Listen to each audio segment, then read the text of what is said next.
ஆமாம், என்ன ஆண்டவர் சொன்னார் அபிரகாமை பற்றி? நீ ஒரு ஆசீர்வாதம், உன்னை ஆசீர்வதிக்கிறவங்களே ஆசீர்வதிப்பேன். உங்கள் வீட்டில் தனி முறியில் தனி ஜப அறையில் எல்லாம் உட்காந்துச்சுனமா, ஆண்டவரே நீங்கள் எப்படி அங்கே அவங்கள மட்டும் ஆசைக்க வைக்கீங்க?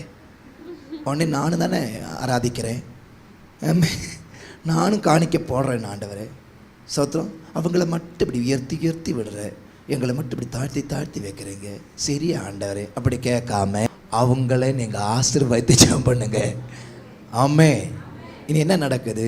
அந்த வார்த்தை, உன்னை சபிக்கிறவனை, அத்த ஆண்டவர் ஆசீர்வதித்து வச்சவங்களை அவங்களுக்கு விரோதமாக பேசிட்டீங்கன்னா ஆசீர்வாதம் வராது, சாபங்கள் வரும்.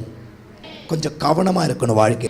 அவங்க எப்படி வேணா இருக்கணும், நீங்கள் அதை பற்றி சொல்லவே போக வேணாம். உங்களுக்கு வாயை திறந்துச்சுன்னா ஆசீர்வாதங்களுக்காக திறக்கணும்.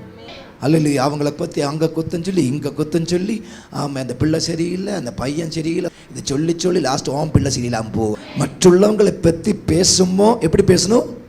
ஆசீர்வாதமான காரியங்களை பேசணும், இல்லாட்டா பேசாமல் இருந்தோம். அதான் பைபிள் சொல்லுகிறது, அப்ரஹாமை ஆசீர்வதித்தால் நான் ஆசீர்வதிப்பேன், அப்ரஹாமை சபித்தால்.